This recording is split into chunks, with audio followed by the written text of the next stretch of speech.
Shalom, este es el estudio acerca del conteo de el Omer.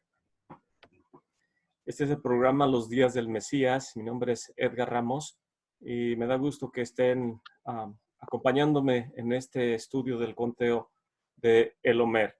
El conteo del Omer es el conteo de la gavilla, básicamente, que tiene lugar, la escritura dice que después de la fiesta de Pesaj viene la festividad de los panes ácimos o panes sin levadura, y al siguiente día de este Shabbat, que es un día de reposo, todas las festividades son Shabbatons, toman su Kedushá o su santidad del Shabbat, el mismo canto que cantamos, valga la redundancia, en el viernes por la noche, Lejai Dodi, ven amado mío al encuentro de la novia, demos la bienvenida al Shabbat. En uno de sus poemas, en una de las partes, dice que el Shabbat es la fuente de la bendición.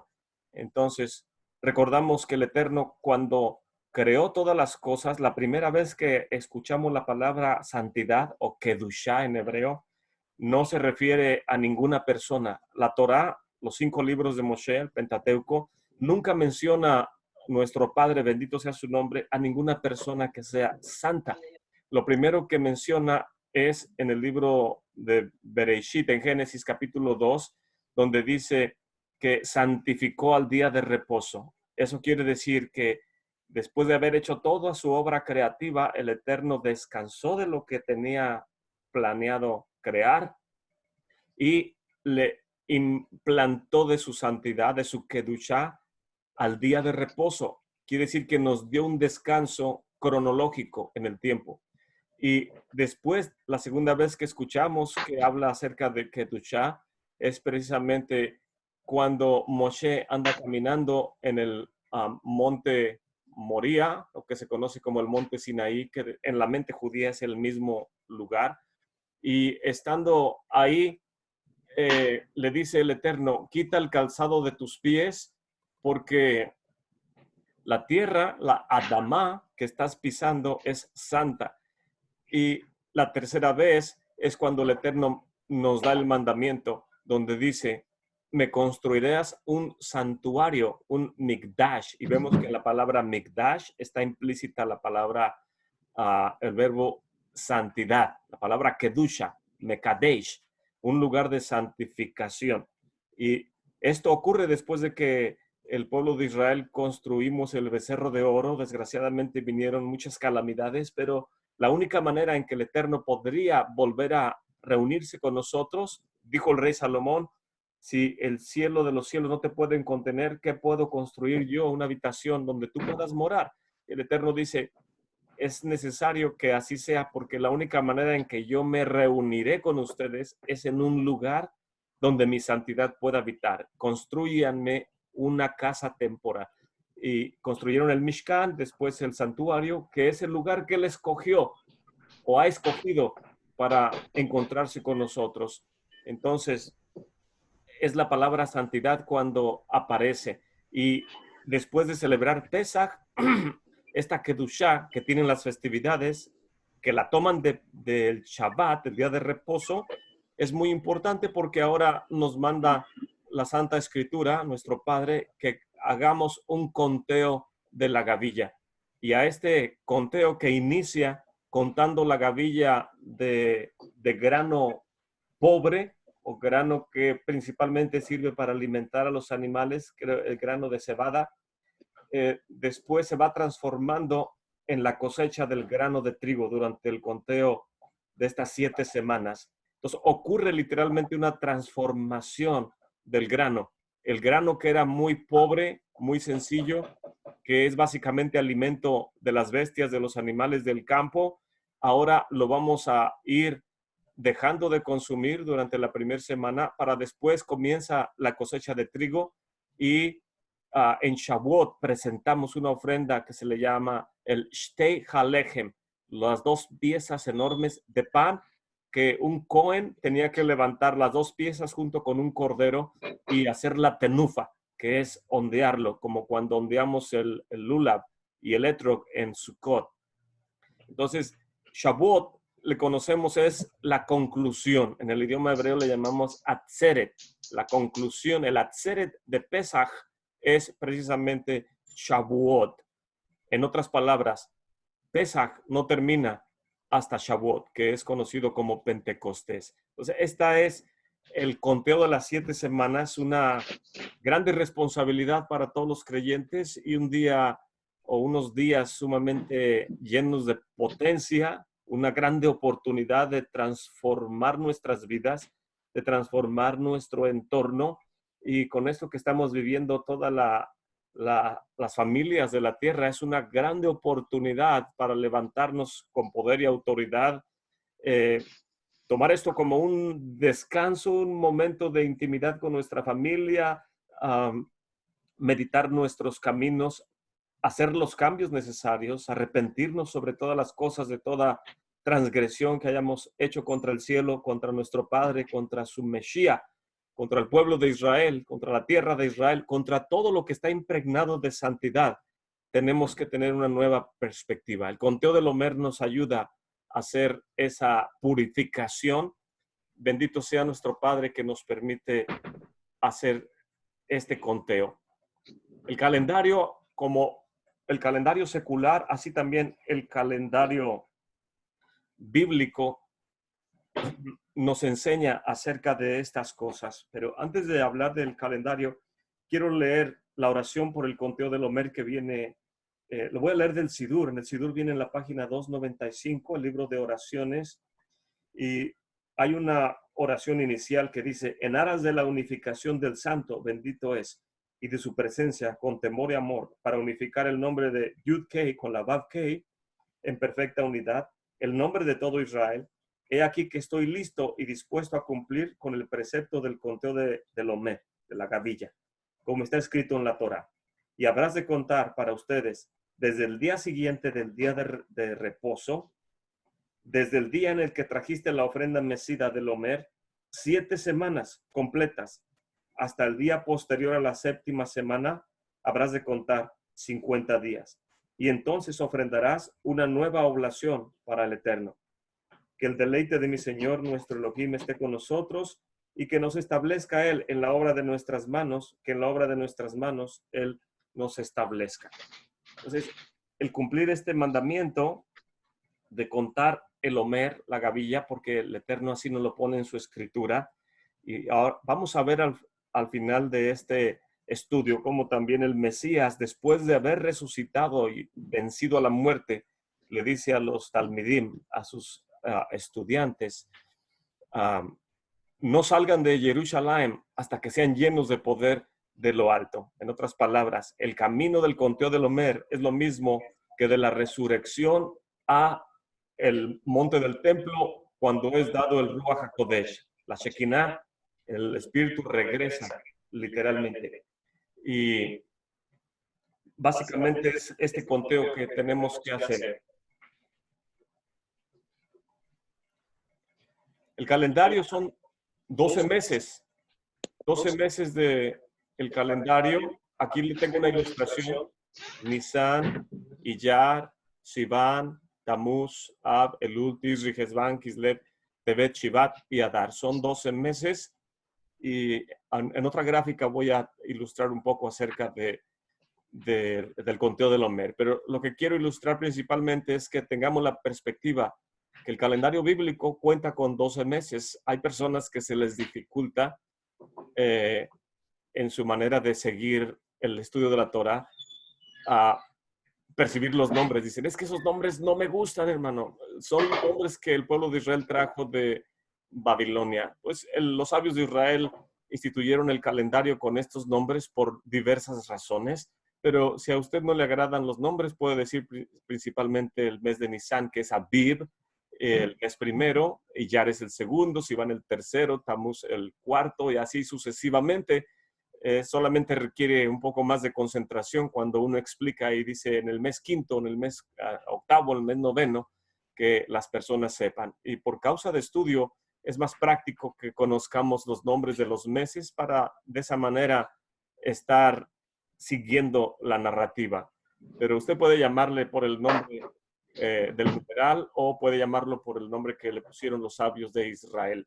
Ahorita estamos en el mes de Nisan, que es el mes que está aquí al inicio, el mes de Nisan, y la festividad de Pesach ocurrió en el día 14. Voy a tratar de ilustrar nada más rápidamente aquí. El día 14, que ese es un Shabbat.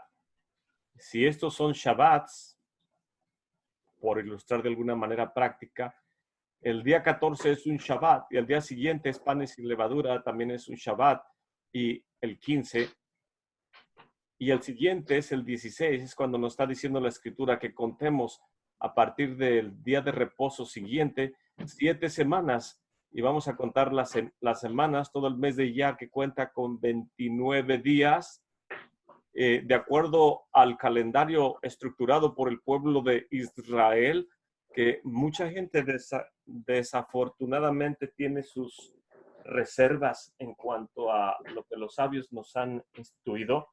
Para mí, en lo personal, no hay ningún problema, que hasta hoy no he encontrado discrepancias en lo que los sabios, con tanto amor, con tanta paciencia, han estado estructurando a través de los siglos para que el pueblo de Israel pueda estar en unidad. Y como la oración que acabo de hacer por el conteo del Omer, en perfecta unidad, que el nombre Yud Kei Kov Vav Kei, y que todo el pueblo de Israel, la visión de los sabios son puestos para beneficiar al pueblo. Entonces, nada de lo que ellos hacen es por molestar a generaciones venideras o a individuos que tienen su propia perspectiva, que en el cuestión del calendario, el calendario por sí ya es uno de los temas más complicados en la Torah. Y el estar tratando de ser literalistas como Martín Lutero en cuanto con la luna, yo sigo a la luna, debe ser, estás en tu derecho de seguir a la luna o al sol o combinar los dos como lo hacen los sabios de Israel. Sin embargo, tienes que tener bien todas tus municiones para poder estructurar y responder respuestas que vengan en la escritura.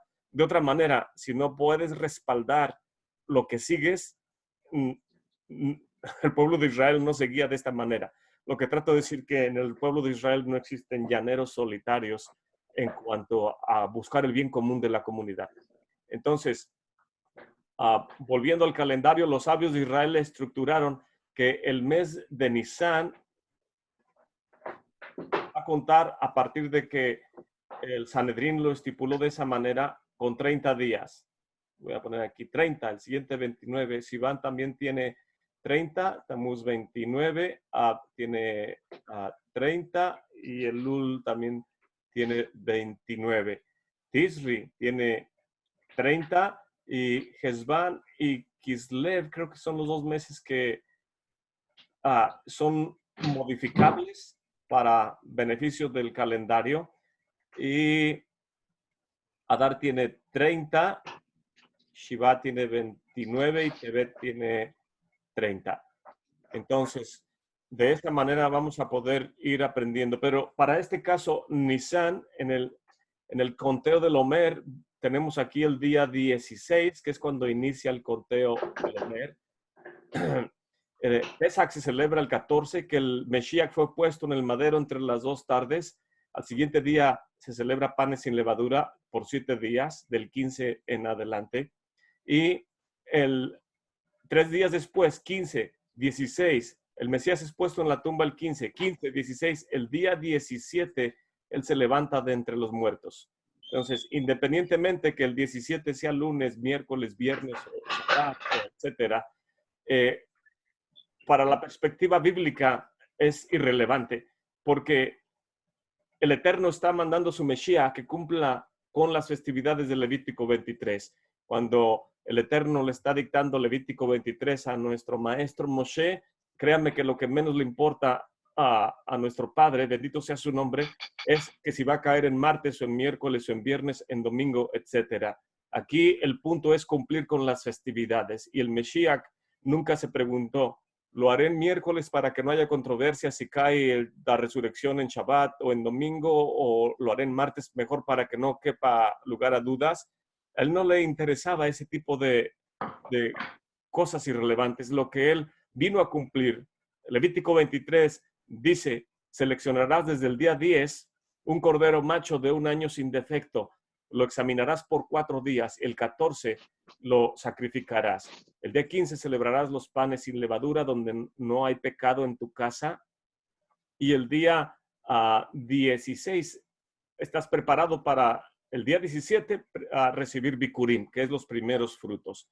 Entonces, este es básicamente 30 días de Nisan, los 29 de Iyar, y de acuerdo a lo que los sabios han estructurado, el día 6 de Sivan es cuando está arreglado para que se cumplan los 50 días desde el 16 de Nisan hasta el 6 de Sivan, cuando es dada la Torá en el monte Sinaí o cuando el Ruach es derramado de acuerdo a la narrativa del libro de los Hechos, capítulo 2. Pero yo le animo a que tome su calendario, escríbalo si es necesario, con todos sus días y sus meses, y cuando lo esté escribiendo va a poder de una manera práctica aprender cómo estructurar los días. Entonces el calendario básicamente 12 meses, unos de 29 días y otros de 30 días. Aquí tenemos una ilustración del sol y la luna. Los árabes se guían por la luna, el mundo secular se guía por el sol. El pueblo de Israel, el calendario que seguimos es un calendario lunisolar. Quiere decir que los sabios de Israel nos han enseñado que tenemos que aprender a combinar lo que es el contexto de la luna con el contexto del sol. Lo que los sabios nos enseñan es que la luna cada mes tiene su trabajo con la Tierra durante 29 días y medio. 29 días y medio. Y el sol gira, perdón, la Tierra gira aquí estaba poniendo lo del sol. Bueno, 365 días. Aquí lo voy a poner. 365 días. Y la luna 29.5. El hecho es que si contamos 12 meses de 29.5 días, quedamos 11 días cortos de su relación la luna con el sol. Y lo que hacen los sabios de Israel es añadir esos 11 días que la luna está corta en su relación con el sol. Y cada 3 años, si unimos 11 por 3, nos da 33. Cada 3 años, añadimos un mes adicional que le llamamos Adar Sheni, o segundo Adar, para ir compensando que la luna y el sol estén en armonía cumpliendo su tarea. Entonces, el calendario bíblico es lunisolar, y para ciertas circunstancias como el servicio del templo tiene que ser en base a la luz, a base del día, porque no hay servicio en el santuario cuando es de noche. Y en ciertas circunstancias debemos aprender a explicar las 12 horas de día, y en ciertas circunstancias saber que las vigilias o las partes en las que se divide la noche para poder explicar ciertas circunstancias. Y no hay mucho problema en lo básico. Aprender las vigilias, que bíblicamente son 3 y los romanos la dividían en 4, y saber si el lenguaje de los evangelios me está explicando algo en cuanto a la cultura del tiempo, como es la cuarta vigilia, cuando Yeshua vino a los Talmidim, o como lo mencionan los libros de los profetas en cuanto a darnos ilustración acerca de la primera, segunda y tercera vigilia, y jamás habla el Humash de 4 vigilias. Entonces, no vamos a tener problema porque los profetas mencionan 3 y en los evangelios mencionan 4. Simplemente hay que saber por qué se mencionan de esa manera. Son 12 meses, algunos de 29 y otros de 30. Tenemos 12 horas luz, 12 de noche, dependiendo en el periodo del año. Y el calendario bíblico o el calendario judío está perfectamente estructurado, calibrado perfectamente para que Pesaj nunca caiga en invierno, para que también de igual manera Hanukkah nunca caiga en primavera.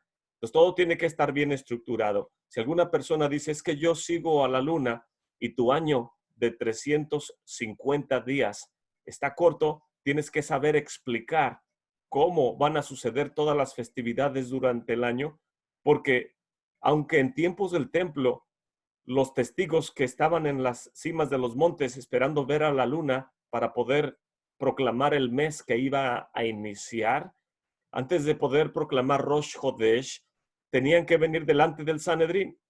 Y los miembros del Sanedrín no eran novatos, eran hombres, rabinos, especialistas en la astronomía. Ellos sabían, la Gemara nos dice que el rabí Gamaliel tenía tablas, pizarrones en su lugar de estudio, donde tenía cómo explicarle a sus discípulos todo el movimiento de los astros en lo que se refiere al movimiento para los meses, el conteo de los meses, de las semanas, de los días, de los años, etcétera. Entonces, el Sanedrín ya sabía acerca de Rosh Hashanah, de Rosh Hodesh. Él solamente necesitaban testigos para que la comunidad junto con el liderazgo estuvieran de acuerdo. Y el Sanedrín le hacía preguntas: ¿dónde lo viste? ¿A qué hora lo viste? ¿Y cómo era la apariencia de la luna cuando la viste? Y si la persona sabía responder, quiere decir que era verdad lo que vio. Si no sabía responder, no iban a seguir el testimonio que ellos estaban trayendo. Lo que trato de decir es que, a final de cuentas, quien ve a la luna tiene que someter su escrutinio de lo que vio a la autoridad de Israel, que es el Sanedrín, el cual nuestro maestro Moshe instituyó por mandato de nuestro Padre, bendito sea su nombre, a quienes les fueron impuestas las manos y se les derramó el aceite de la unción. Y la Escritura dice que quien quiera que esté en contra del liderazgo de Israel tiene que ser cortado, porque es un mandamiento del Eterno. No podemos ir en contra de los sabios de Israel. Es algo para meditar. Aquí nuevamente tenemos el calendario. Nisan, Iyar, Sivan, Tamuz, Abelul y Tishri. Solamente puse algunos meses porque no me iban a caber todos los meses en esta ilustración, pero lo que quiero ilustrar simplemente es los Shabbats. Aquí en el amarillo están los Shabbats de los meses. Nada más es una ilustración práctica, no es un calendario actualizado. Solamente quiero ilustrar, que Nisan tiene 30 días, como ya lo mencioné anteriormente, Iyar 29, Sivan 30, Tamuz 29, Ab tiene 30 y así sucesivamente. Y en el mes de Nisan vemos que la festividad de Pesaj es a los 14 días del mes primero, en este caso que es Nisan. Siguiente es panes sin levadura y 3 días después celebra la fiesta de Bikurim. Pero como el 17 empieza desde la noche del 16, la noche del 16 ya es 17, entonces por eso el conteo del Omer comienza, dice que del Shabbat después contarás. Entonces, si el 16 es parte, podemos ver que de Nisan ya tenemos 15 días, que es la mitad del mes. Del 16 al 30, contando el 16, son 15 días, más 29 del mes de Iyar, nos da un total de 9, 14, 44, ¿verdad? Y en el mes de Sivan tenemos los 6 días del mes de Sivan, total que nos da un total de 50 días.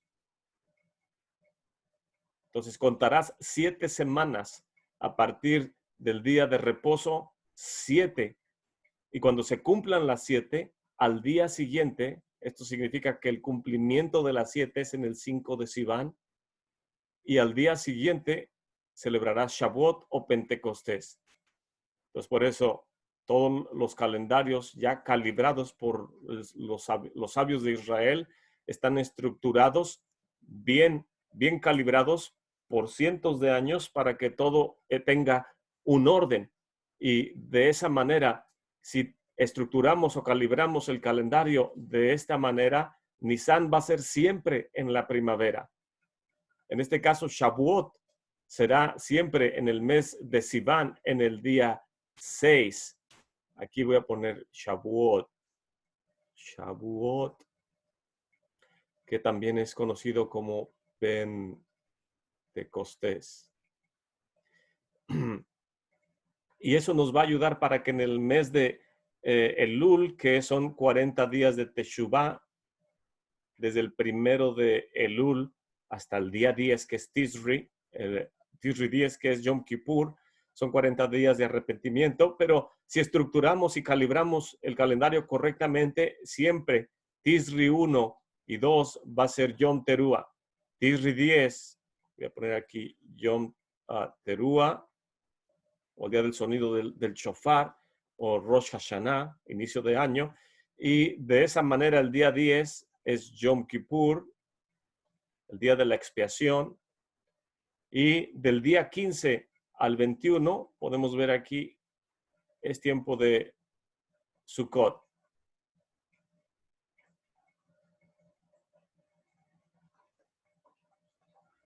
Sukkot. Entonces, calibrando el calendario, podemos siempre tener los meses como corresponden en su lugar correcto. De otra manera, si nos guiamos solamente por la luna, nuestro calendario va a ser un caos.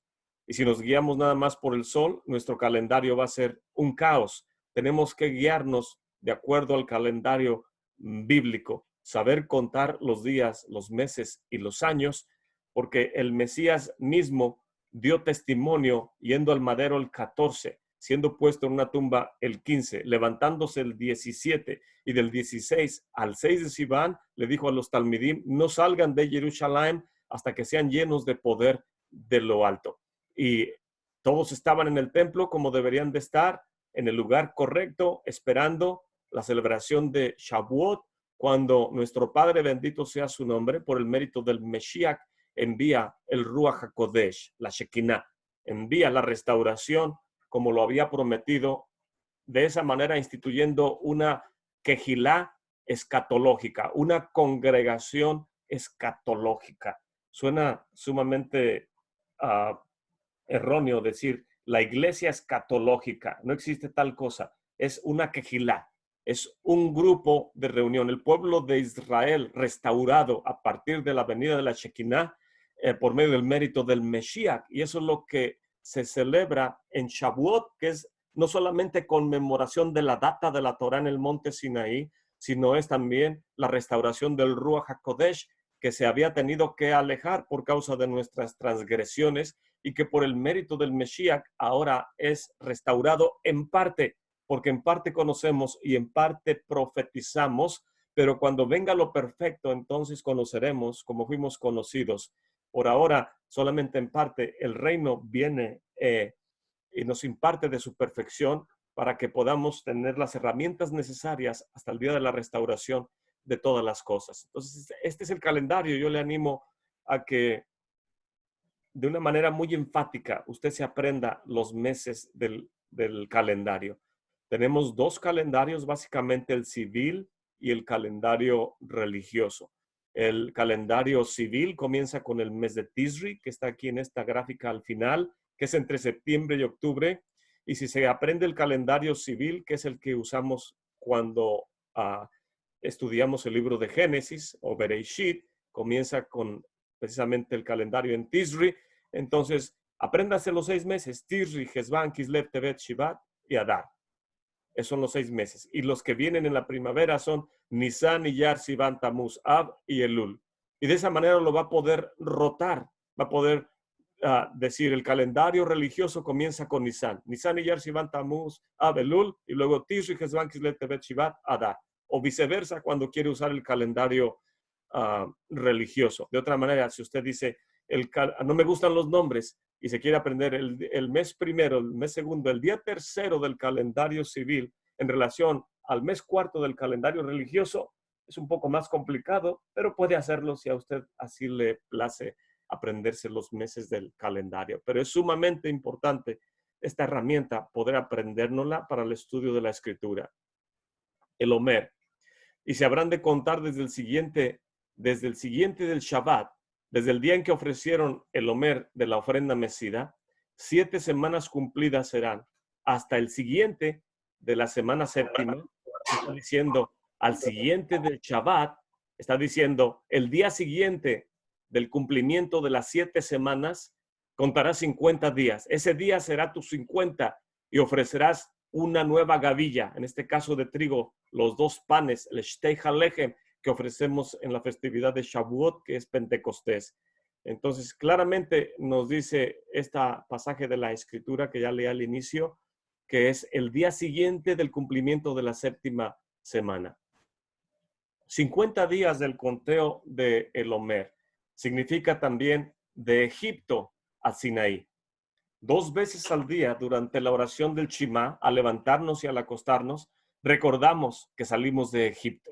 Los sabios de Israel, en su grande amor y misericordia, quieren que nunca olvidemos que estábamos en el mundo, pero no somos del mundo, que es necesario salir completamente de Egipto, no solamente salir geográficamente, sino salir también mentalmente, emocionalmente, espiritualmente.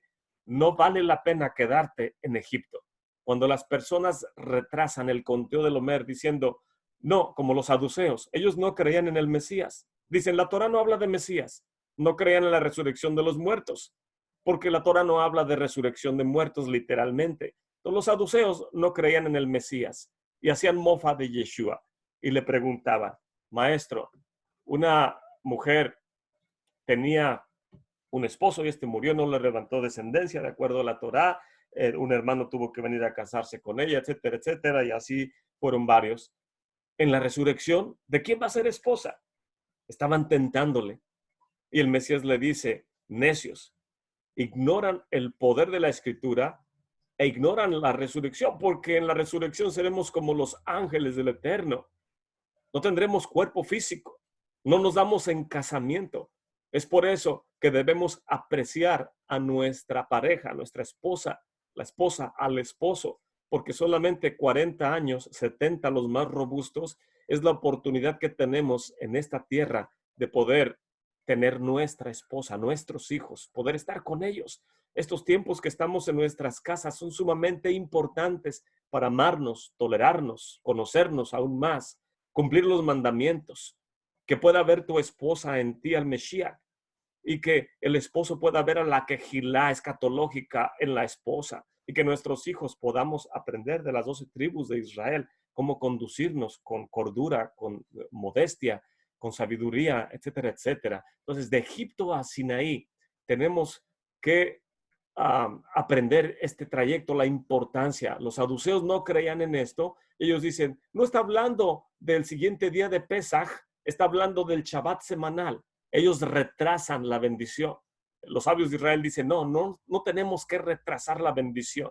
Es inmediatamente después de que se mece la gavilla, comienza el conteo de las 7 semanas. Y el Eterno dio testimonio enviando Shavuot en el día 6 de Sivan. Entonces, cada quien decide con quién se congracia o a quién sigue. Si sigue a los saduceos o si sigue al pueblo de Israel. Yo en lo personal sigo a los sabios de Israel y me quito de controversia porque no tendría las herramientas que respaldaran además en necedad tratar de explicar qué es del Shabbat después. No podría yo respaldarlo. Tampoco podría utilizar el calendario lunar estando examinando cada Rosh Hodesh del año y contando. Usted puede hacerlo, puede cerciorarse por sí mismo que la luna no tiene cumplimiento cada 30 días, está corta. El sol gira 365. ¿Cómo vamos a armonizar todo esto? Los sabios de Israel ya lo hicieron por nosotros y no hay en Israel, dicen los sabios de Israel en la Gemara, no hay error en Israel. Somos un pueblo, somos una nación y como tal debemos comportarnos con amor, con cordura, con respeto, con sabiduría y poder enseñar a los que no saben, y quien no quiere aprender está en su derecho, no tiene que hacerlo. O sin embargo, tiene que respaldar lo que trata de enseñar si es que dice que es parte del pueblo de Israel. De Pesach a Shavuot es el recorrido de los 50 días. 50 veces se repite en el Humash, en los 5 libros, en el Pentateuco, en la Torá, 50 veces se repite la salida de Egipto. Debe ser algo sumamente importante. El conteo de los 50 días, 50 veces se repite en todo el Humash. De Pesach a Shavuot, lo que he estado explicando, que desde Pesach hasta Shavuot son 50 días. Y Shavuot es considerado la conclusión de Pesach. Están íntimamente ligados por el conteo de la gavilla. También estos 50 días significan la transformación del grano de cebada a trigo. Y esto tiene lugar en estos 50 días. Shavuot, que es la culminación de Pesach, es el Moed en el cual la Torá no nos da una fecha específica. La Torá nos dice en Levítico 23, a los 14 días del mes de Nisan, o del mes primero del calendario religioso, celebrarás Pesach al Eterno. Al día siguiente celebrarás panes sin levadura, y después al tercer día contarás el día 17, etcétera, hasta Shavuot. Pero en Shavuot no nos da una fecha específica. Le llamamos la temporada que nos fue entregada la Torah, Seman Matan Torah, o Seman Matan Torateinu, la temporada en que fue entregada la Torah a nosotros, el tiempo de la data de la Torah. No nos da fecha, pero conocemos el tiempo del año cuando fue entregada la Torah. Este tiempo inicia al siguiente día de Pesach. ¿Cuándo fue entregada la Torah? El 6 de Sivan. Esa fue la culminación cuando se cumplió. Pero, ¿por qué mérito pudimos recibirla el 6? Porque cumplimos el mandamiento después de Pesach. Comenzamos el conteo. Del 16 al 6 es el tiempo de Seman Matan Torah, Teinu.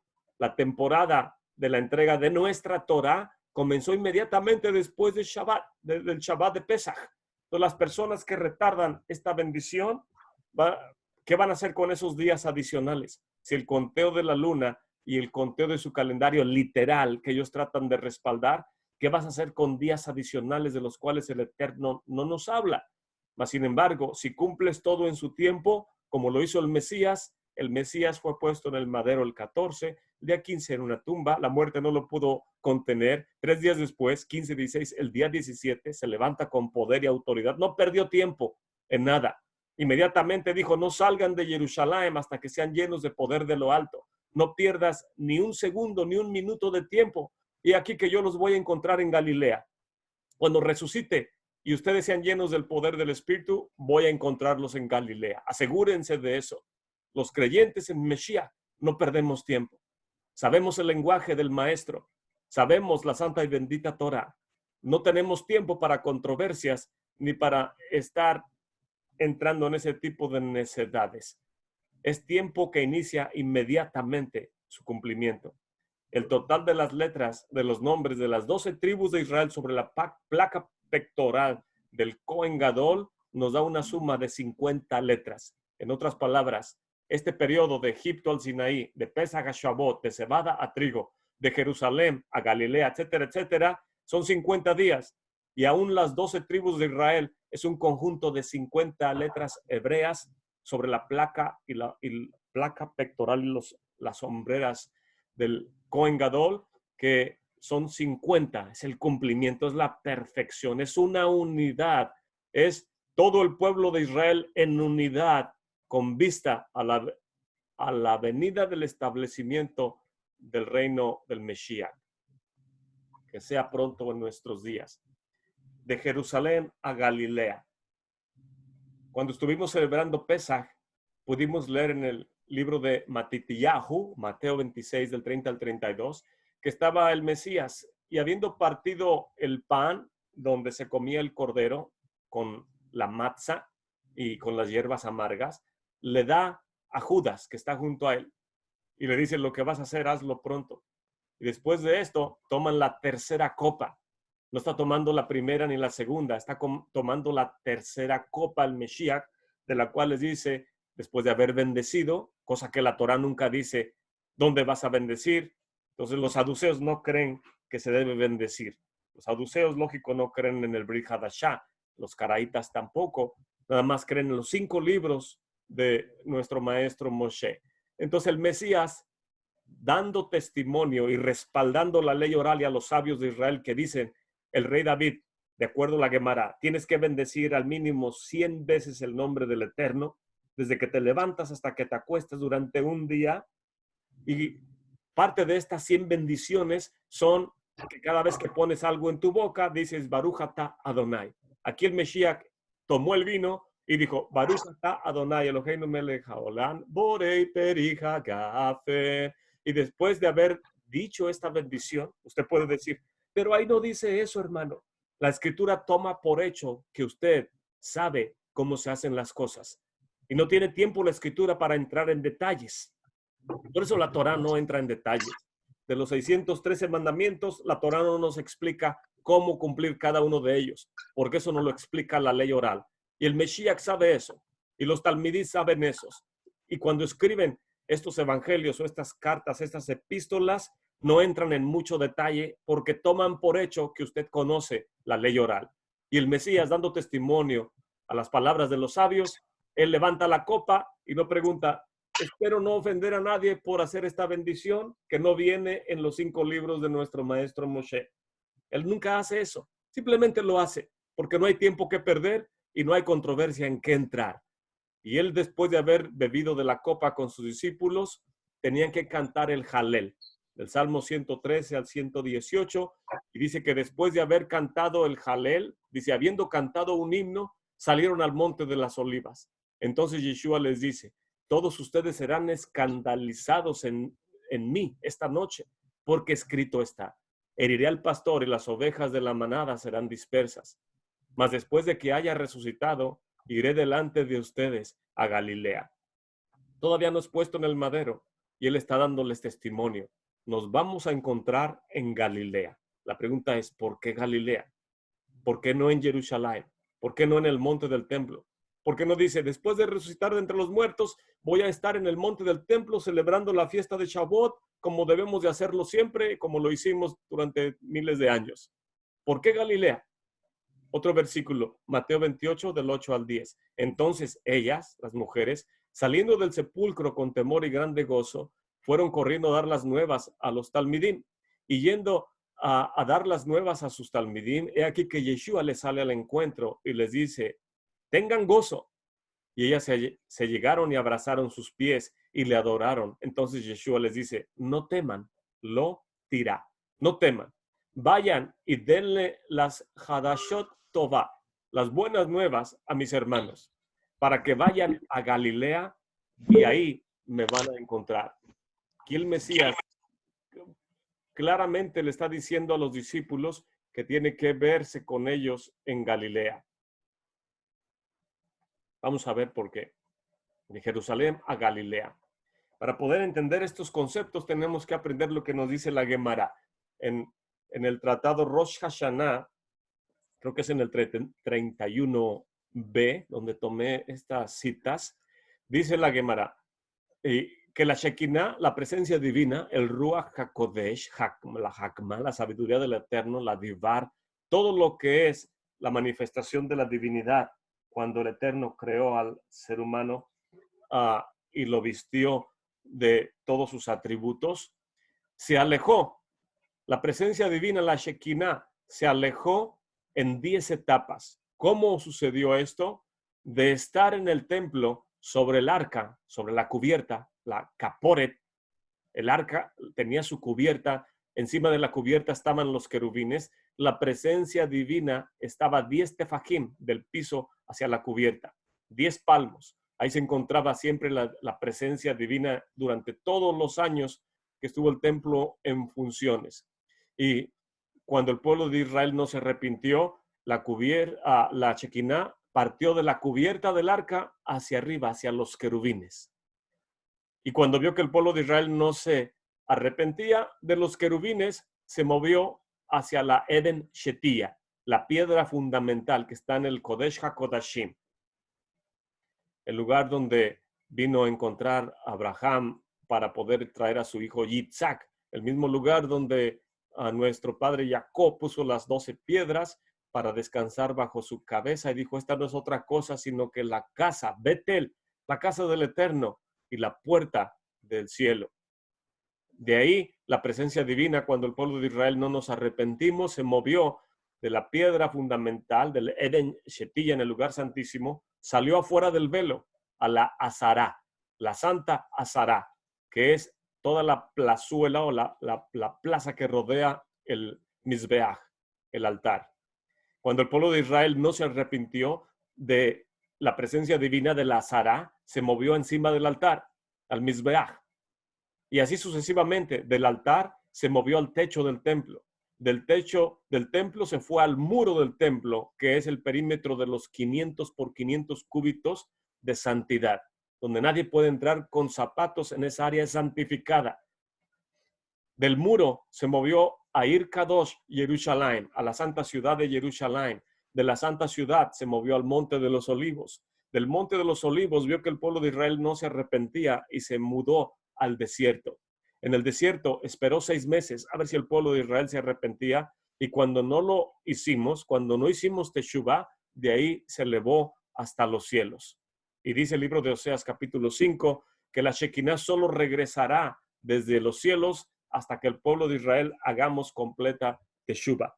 ¿Y esto cuándo ocurre? Con la venida del Mesías. El Mesías no regresa hasta que seamos restaurados. Por eso el Mesías, sabiendo que no podía instituir un reino inconmovible en corazones perturbados, en corazones dañados, en corazones llenos de dolor que no permiten ser transformados, él, ¿cómo va a transformar la humanidad? Padeciendo, poniendo su vida, el justo por los injustos, para traer muchos hijos a la gloria. Y todo aquel que cree que no hay otro nombre debajo del cielo dado a los hombres en el cual podamos ser transformados y salvos, toda esa persona tiene el mérito de recibir la Shekinah nuevamente en su corazón. Pregunta, ¿porque tienes el mérito y fe en Yeshua y crees que no hay otro nombre, ya no es necesario un templo? No. El Eterno quiere que su presencia habite en el santuario, y por eso oramos todos los días que el templo sea reconstruido prontamente en nuestros días, porque el Eterno quiere que haya una habitación física, pero también quiere que nosotros estemos con Él. Y de esa manera Él envía la Shekinah a nuestros corazones. Bendito sea su nombre. De Galilea de los gentiles. Galilea de los gentiles, perdón. Aquí tengo algunos versículos. Mas oyendo Yeshua que Yohanan estaba preso, se volvió a Galilea, y dejando a Nazaret vino y habitó en Capernaum, ciudad marítima de los confines de Zabulón y Neftalí, para que se cumpliese lo que fue dicho por el profeta Yeshayahu, Isaías, que dijo: tierra de Zabulón y tierra de Neftalí, camino del mar, al otro lado del Jordán, Galilea de los Goyim, de las naciones. El pueblo asentado en tinieblas vio grande luz, y los asentados en región de sombra de muerte, luz les resplandeció. Desde entonces comenzó Yeshua a predicar y a decir: arrepiéntanse, hagan teshuva, porque el Malkut Shamayim, el reino de los cielos, está aquí. Y andando Yeshua junto al mar de Galilea, vio a 2 hermanos, Simón, que es llamado Pedro, Andrés, su hermano, que echaban las redes en el mar, eran pescadores. Dice: vengan. Allí escogió a todos sus talmidim. Verso 23. Y rodeó Yeshua toda Galilea, enseñando en las sinagogas de ellos y predicando el Basorá Tová, las buenas nuevas de bendición del reino, y sanando toda enfermedad y toda debilidad en el pueblo. Y corría su fama por todo Siria, y le traían todos los que tenían algún mal, enfermedades, tormentos, etcétera. Verso 25. Y le siguió grande multitud de Galilea y de Decápolis, de Jerusalén, de Judea y del otro lado del Jordán. Cuando el Mesías dice: no salgan de Jerusalén hasta que sean llenos de poder de lo alto, y me serán testigos en Jerusalén, Judea, Samaria y hasta lo último de la tierra. Esto fue la instrucción que dio antes de padecer, y el libro de los Hechos también nos lo señala después de la resurrección. Dice que los encontraría en Galilea. ¿Por qué Galilea? Porque Galilea representa el lugar más bajo de la tierra. En Galilea, aquí este pasaje que nos hace alusión del profeta Isaías, el Evangelio de Matitillahu. Está diciendo tierra de Zebulón y de Neftalí. El mar de Galilea está en parte en territorio de Neftalí.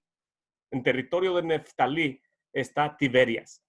Tiberias está en Galilea, el mar de Galilea, y Tiberias es el lugar más bajo, así se le llama en la Gemara, el lugar más bajo o el lugar de degradación. ¿Por qué? Porque el Eterno, también el Sanedrín, al igual que la presencia divina, fue exiliado. Estaba en el santuario, en el Beit Abitinas, justo a un costado del altar. Los sabios de Israel, con toda su sabiduría y la unción que tenían, debieron haber percibido que la presencia divina salió del santuario y se posó encima del altar. Y cuando el pueblo de Israel no se arrepintió, se movió al techo del altar, del santuario. Y así en 10 etapas se fue alejando. El Sanedrín fue exiliado en 10 etapas. De Beit Abitinas se fue a Hanut, de Hanut a Jerusalén, de Jerusalén a Yabné, de Yabné a Usha, de Usha a Yabné, de Yabné otra vez a Usha, de Usha a Sefaram, de Sefaram a Bet Sharim, de Bet Sharim a Séforis, y de Séforis se mudó por último a Tiberias. Tiberias está en Galilea, o Tiberias es considerado como parte de Galilea. Galilea es Tiberias, Tiberias es Galilea. Es el último lugar donde estuvo el Sanedrín puesto antes de ser desmembrado por el Imperio Romano. El Imperio Romano desmanteló a los sabios de Israel, que es lo que desgraciadamente en estos tiempos postreros, diferentes grupos de estudio, lo digo irónicamente como raíces hebreas o los dos palos que se llaman algunos, somos los dos palos, somos Israel, somos Efraín, etcétera. Todos estos grupos que se autodenominan ser separados al pueblo de Israel, no hacen otra cosa más que estar desmantelando lo que estructuró nuestro Padre por medio de los sabios de Israel. El desmembrar al Sanedrín y todos los dichos de los sabios de Israel es estar en contra de los sabios de Israel. Pues el Imperio Romano desmembró el Sanedrín. El último lugar donde estuvo fue en Tiberias, el cual es considerado lo más bajo o lo más degradante para la autoridad o el liderazgo de un pueblo santo.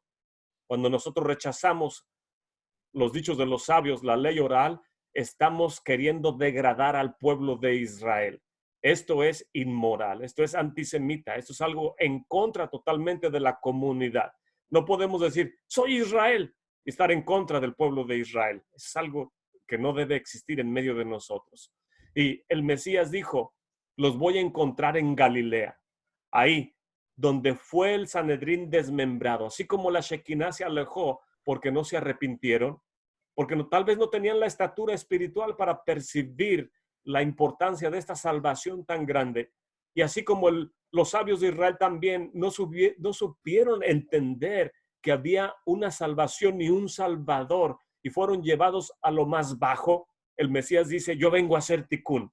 Voy a ir al lugar más bajo de la humanidad, al corazón de cada ser humano, y todo aquel que cree en mi nombre, le voy a dar el poder de ser llamado hijo del Elohim eterno, que no son engendrados de carne ni de voluntad de sangre ni de varón, sino son engendrados por voluntad divina. Y no solamente voy a hacerte una nueva persona, voy a ir al lugar más degradado por el Imperio Romano, donde todo el mundo degradaba a los sabios de Israel, que son impuestos por la imposición de las manos y por el derramamiento del aceite de la unción. Y ahí voy a encontrarme con mis talmidim y vamos a restaurar lo que el Imperio Romano destruyó.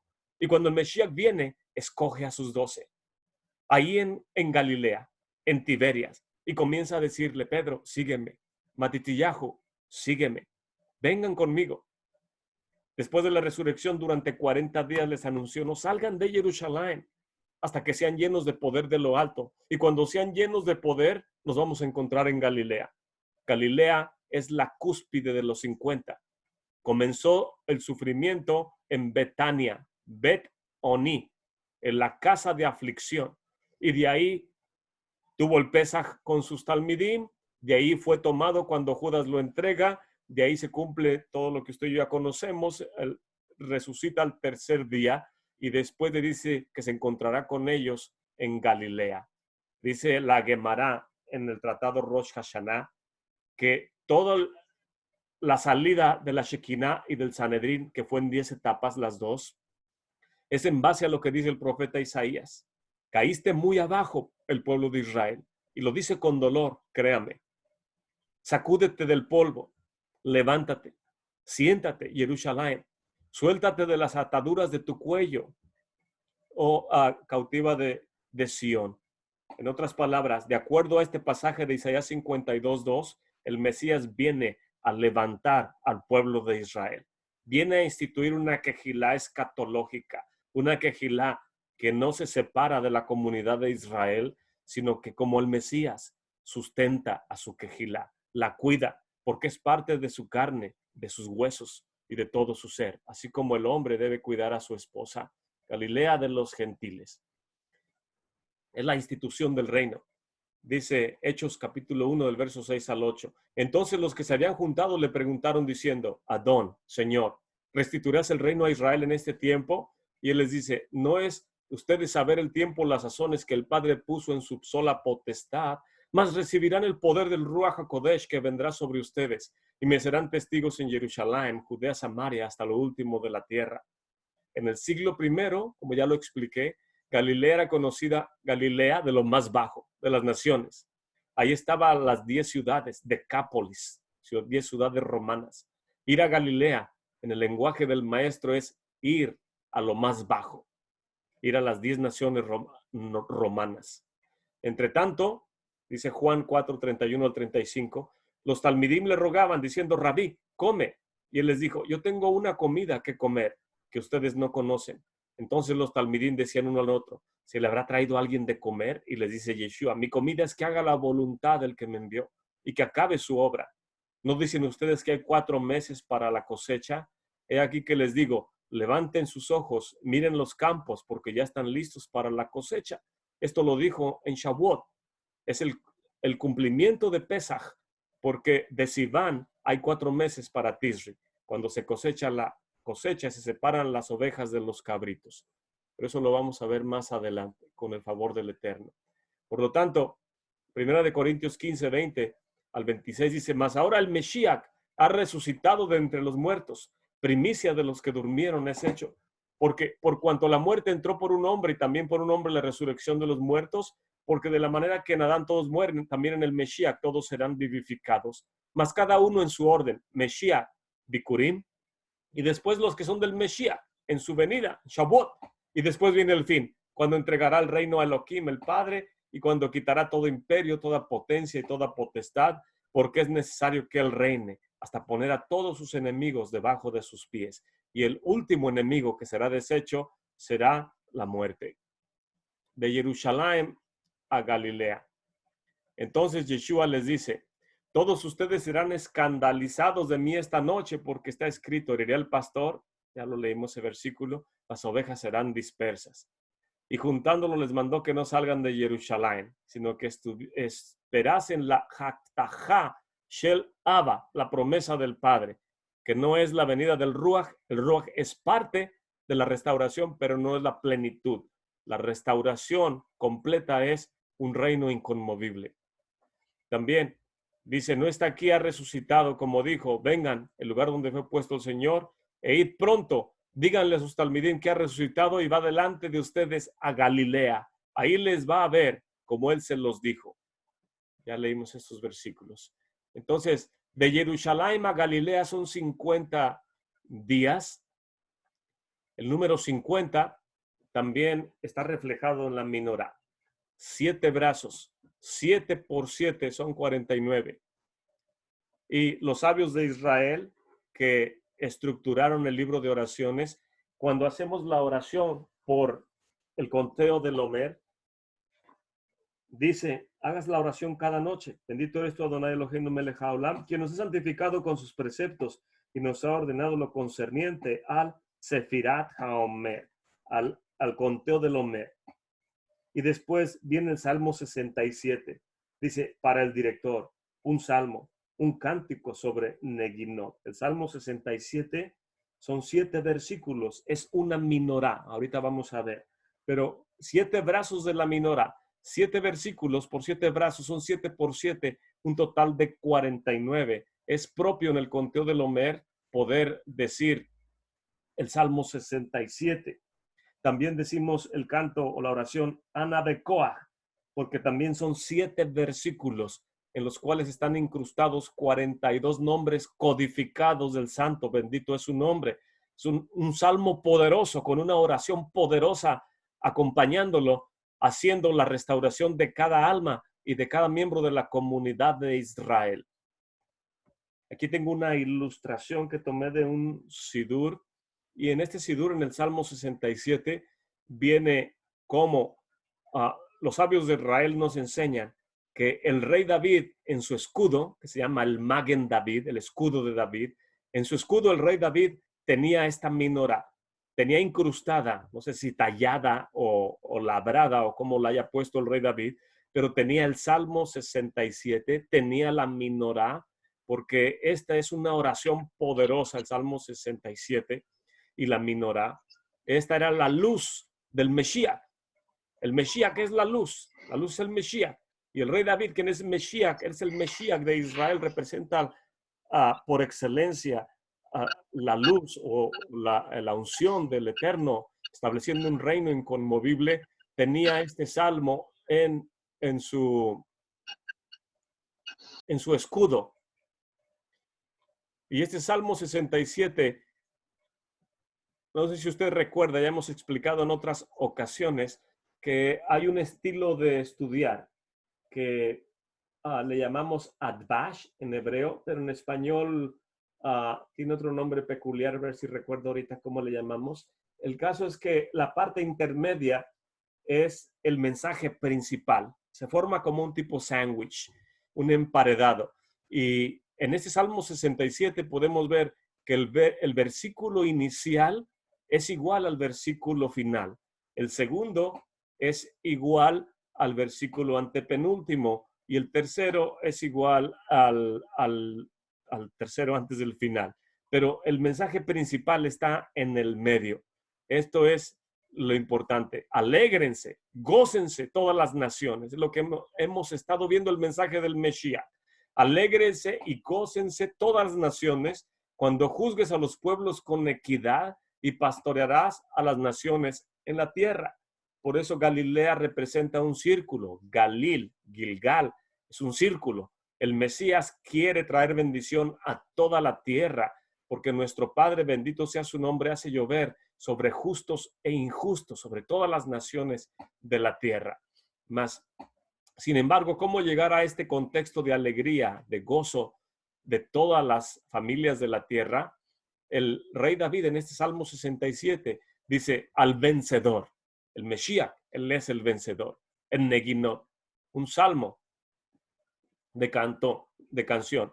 Elohim tenga misericordia de nosotros y nos bendiga. El último versículo dice, bendíganos Elohim y témanlo todos los confines de la tierra. El segundo dice, para que conozcamos en la tierra tu camino, entre todos los gentiles tu salvación. Y el antepenúltimo dice, entonces la tierra dará su fruto y nos bendecirá Elohim. El Elohim mismo está hablando de la tierra. El primero y el último de bendición, el segundo y el antepenúltimo está hablando de la tierra. Y el tercero dice, alábenle, está hablando de alabanza. Alábenle los pueblos, oh Elohim, alábenle todos los pueblos. Y el tercero antes del final dice, alábenle los pueblos, oh Elohim, alábenle todos los pueblos. Estamos viendo cómo se forma la menorá. Y el mensaje principal está en el centro. Alégrense y gócense los gentiles, las naciones, cuando juzgues a los pueblos con equidad y pastorearás a las naciones en la tierra. El Mesías dice, los encontraré en Galilea después de haber vencido a la muerte. Y usted y yo decimos conocer al Mesías. Entonces, si decimos conocerlo, tenemos que obedecer sus palabras y tenemos que ir a llevar hasta el último de la tierra esta salvación. ¿Cómo la vamos a llevar? Enseñando, por supuesto, no de la manera como lo enseña la teología tradicional, que regalan solamente el libro de Juan y el libro de Proverbios y si acaso el de Salmos, porque dicen es lo más suave que la gente puede recibir porque es poético y es muy hermoso. Y así no te van a rechazar. A los niños pequeños en Israel lo primero que se les enseña es el Sefer Tahorá, el libro de la pureza, el libro de Levítico. Tenemos que enseñarle a las naciones que hay pureza en Israel, que hay Kedushá en Israel, que hay un altar, que hay un Kohen Gadol, que hay un Mesías, que hay un Padre Celestial sentado en el trono de la gloria. Tenemos una tarea enorme de poder llevar todo este mensaje de salvación a las naciones. Y es lo que Jonás no quería hacer. Toda mi familia y todo mi pueblo hemos estado siempre en santidad, en obediencia, sirviendo a nuestro Padre Celestial, esperando la venida del Mesías. Y me estás enviando a Nínive, donde todos son paganos, donde no respetan, y quieres que les dé tu Torah. Jonás no quería entregar lo santo a los que se ensucian constantemente, y muchos del pueblo de Israel no quieren llevar la Torah a las naciones porque no la van a honrar, no la van a cuidar. Y de hecho la Gemara, los sabios nos dicen, es cruel imponerle 613 mandamientos a alguien que no sabe nada. Entonces no podemos imponerle los 613 a alguien que no conoce. Tenemos que comenzar con los 7 mandamientos dados por el Eterno en tiempos del diluvio, los 7 mandamientos noajidas: abstenerte de ahogado, de fornicación, limpiar tu cocina, tu alacena, tu manera de comer, tu manera de vestir, tu manera de hablar, tu manera de conducirte, tu manera de orar.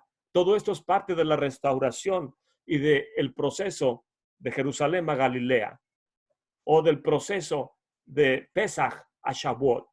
La transformación de 7 por 7, 49, que tenía el rey David en su escudo y le daba la victoria, es todo este proceso. Tenemos que aprender a caminar en santidad y poder instruir a otros. Y por último, tengo aquí una ilustración del escudo de David, el Magen David. El Salmo 67 en forma de menorá estaba incrustado sobre el escudo del rey David. Los nombres del Eterno, 42 nombres codificados en este salmo, siempre iban delante del rey David, del rey de Israel, dándole la victoria en toda batalla.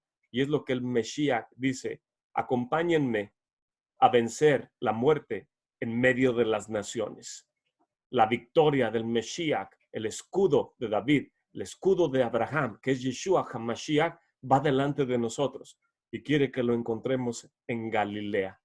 Espero que usted y yo estemos dispuestos a poder encontrarnos con él en Galilea.